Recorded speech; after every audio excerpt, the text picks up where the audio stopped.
ஆ hello friends. இந்த audio எதுக்குன்னா, திருச்சியில வந்து நம்ம தளபதி விஜய் சிஎம் சார் போய் நன்றி தெரிவிச்சுட்டு வந்தாரு. ஓட்டு போட்டவங்க எல்லாத்துக்கும். நன்றி சொல்லிட்டு வாழ்த்துக்கள் சொல்லிட்டு வந்தாரு. அப்புறம் இந்த ரீல்ஸ் போட்டு தான் இவங்க ஆட்சிக்கு வந்துட்டாங்க. கவர்ச்சியில தான் இவங்க ஆட்சிக்கு வந்துட்டாங்க. அப்படின்னு சொல்லிக்கிட்டு இருக்காங்க. அவங்களுக்கு தான் இந்த ஆடியோ. ஒரு சரி ரீல்ஸ் போட்டது விஜய் ரசிகர் ரீல்ஸ் போட்டதா இருக்கட்டும். மெட்டல் வாரியர்ஸ் ரீல்ஸ் போட்டதா இருக்கட்டும். ஓட்டு மக்கள் தான போட்டாங்க. அதுல எந்த சந்தேகமும் இல்லையே. ஏன்னா ஓட்டு பூத்துல போய் நம்ம என்ன ரீல்ஸா போட முடியும்? ஓட்டு மக்கள் தான் போட்டிருக்காங்க. விஜய் சார் வரணுன்ட்டு. அதனால ரீல்ஸ் போட்டு தான் ஜெயிச்சாங்க அப்டின்ட்டு. அதுலயும் பார்த்தீங்கன்னா, நம்ம இன்னமும் 108 தொகுதி ஜெயிச்சிருக்கு. இருந்தாலும் சொல்லுது ரொம்பயும் நம்ம புது கட்சிக்கு இவ்வளோ ஆதரவு குடுத்தது பெரிய விஷயம். 26 ஓட்டுல தான் ஒரு தொகுதியில தோந்திருக்கோம். 800 ஓட்டுல ஒரு தொகுதியில தோந்திருக்கோம்.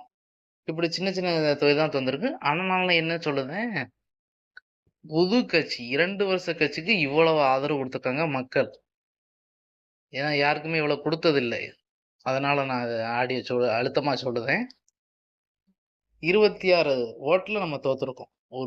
ஒரு ஓட்டு தொகுதி ஒரே ஒரு ஓட்டுல வின் பண்ணியிருக்கோம். திருப்பத்தூர் தொகுதின்னு நெனைக்கேன். ஒரே ஒரு ஓட்டு வித்தியாசத்துல ஜெயிச்சிருக்கு. ஆமா. அதனால அப்படி சொல்லிக்கிட்டு இருக்காங்க.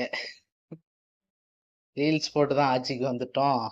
இதுல ஆட்சிக்கு வந்துட்டாங்க, அதுல ஆட்சிக்கு வந்துட்டாங்க.